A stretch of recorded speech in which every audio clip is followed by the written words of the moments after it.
ایک بزرگ سے کسی نے پوچھا حضور عرس کے مطلب کیا ہوتا ہے نا؟ عرس کا مطلب تو مدرسہ یہاں تو علماء بیٹھے یہ عرس کا مصدر کھوجیں گے، پھر اس کا مشتق کھوجیں گے، پھر عرس کا صیغہ کھوجیں گے، اور کہیں شیخ الحدیث سے مل لیا تو وہ بتائیں گے کہ حدیث میں کہاں کہاں عرس آیا ہے، اور کہیں گے یہ عرس وہاں سے آیا، نم کا نومت العروس۔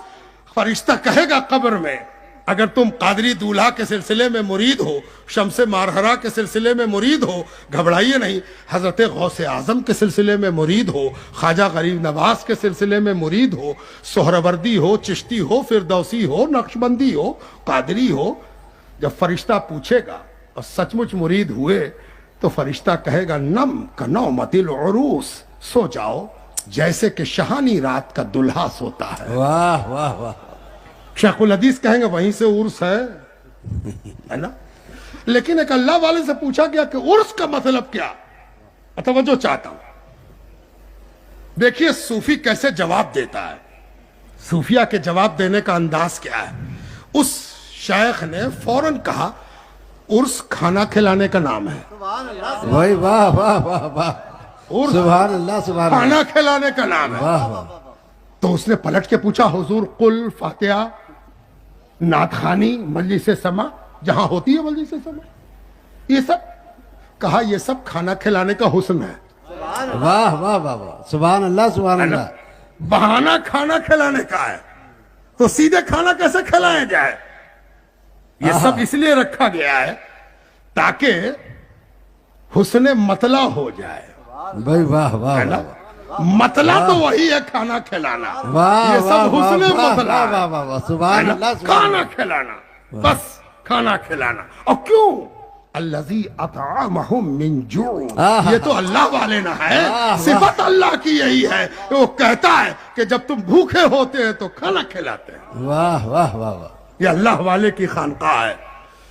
میں الٹ رہا تھا ایک جگہ تو مجھے ایک واقعہ دکھائی دیا کہ جب ہلاکو نے بغداد پر حملہ کیا تو مدرسے بھی اجڑے، بارگاہیں بھی اجڑی، پورا بغداد اجڑ گیا، اطراف بھی اجڑ گیا۔ تو جب شہر میں طاعون پھیلتا ہے تو ڈاکٹر بچ تھوڑی جاتا ہے نا؟ شہر میں کوئی بیماری پھیل جائے، دیکھا نہیں آپ سے زیادہ ڈاکٹر ڈرتا ہے، کبھی یہ لگا لیتا ہے، کبھی منہ ادھر گھماتا ہے، کبھی بار بار سینیٹائزر لے کے استعمال کرتا ہے۔ سب کا ہے کوئی سب ڈر کے مارے کہ کہیں یہ بیماری ہم کو نہ لگ جائے۔ واہ واہ واہ، ڈاکٹر وہ نہیں ہوتا جسے بیماری نہیں ہوتی، اسے تو زیادہ ڈر ہوتا کہ کہیں بیماری نہ ہو جائے، ہے نا؟ ایک خانقاہ بھی ہلاکو کے حملے کے زد میں آئی، خانقاہ کے کچھ ادھر بھاگے، کچھ مارے گئے، کچھ قتل ہوئے، پیرزادہ پکڑا گیا، پیرزادہ پکڑا کے ہلاکو کے دربار میں چلا گیا۔ ایک دن پیشی کا وقت آیا تو پیرزادہ پیش کیا گیا ہلاکو کے آگے۔ اتفاق سے پیرزادے کا ایک پیر بھائی جو اس کے والد سے بیعت تھا وہ بھی درباریوں میں تھا ہلاکو کے۔ اس نے جو غور سے دیکھا کہ ارے یہ تو میرا پیرزادہ ہے، اب ہم کریں تو کیا کریں؟ اگر ہم ہلاکو سے کہیں کہ میرے پیر کا بیٹا ہے تو اس کو پیر سے کیا لینا دینا؟ یہ تو کہے گا اچھا پیر کا بیٹا ہے تو 2 ٹکڑا کرو، ایک ہی ٹکڑا کرتے اب 2 ٹکڑا کرو۔ اب کیا کریں، کیا کہیں؟ اب پیر کی نسبت بار بار پھڑک رہی ہے کہ کچھ تو کرو، ارے آج موقع ملا ہے خدمت پیر کا تو کچھ تو کرو۔ پیر کی اولاد اب ہلاکو کے فیصلے کی زد میں تہ تیغ ہوا چاہتی ہے، تم کیسے مرید ہو کے کھڑے ہوئے ہو؟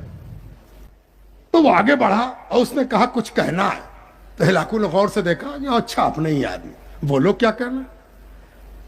کہا اس کے بارے میں کہنا ہے جو آگے کھڑا ہوا ہے۔ ہلاکو کی تیوری چڑھی، پوچھا کہ کیا کہنا؟